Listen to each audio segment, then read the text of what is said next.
Here we have a mixture of inverse and logarithmic functions. They are all base e. E is just a number. We're going to treat it like any other numeric base. It is just a number. We start off by switching x and y. You either rewrite this equation in logarithmic form. It's an exponential. So if you're trying to decide what do we do, it's already an exponential. You're not going to exponentiate.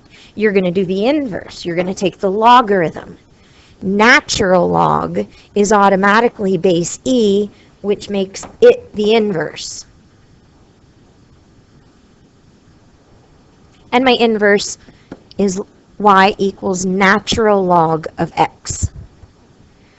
Number 2 is a logarithmic function. Switch x and y. You don't really need those parentheses, but I'll keep them. Since this is already a logarithmic function, we're not going to use another log on both sides. We're going to use the inverse, which is an exponential. So we will exponentiate both sides using base e. Again, that is because natural log is automatically base e. And our inverse function is y equal e to the x. So 1 and 2 were the same thing but backwards. Those two equations are inverse functions. Number 3 is an exponential equation. Switch x and y. Subtract 3 from both sides. It's an exponential function, so don't exponentiate, that wouldn't make sense. Use the inverse, which is a logarithm, natural log.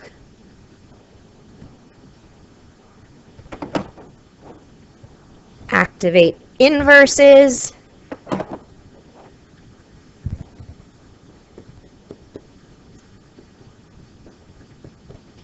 And finally, subtract 4 from both sides.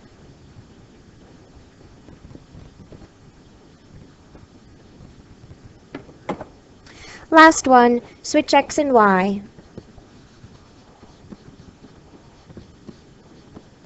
This is a logarithmic equation, pay attention to that. Subtract 6.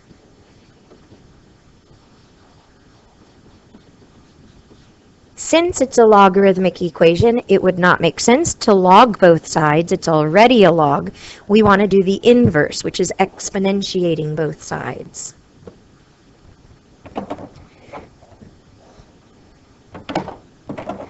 We have e with an exponent of x minus 6 equals y plus 1. So our inverse function is e to the x minus 6. Add 1 to the entire exponential expression, and that is our inverse function.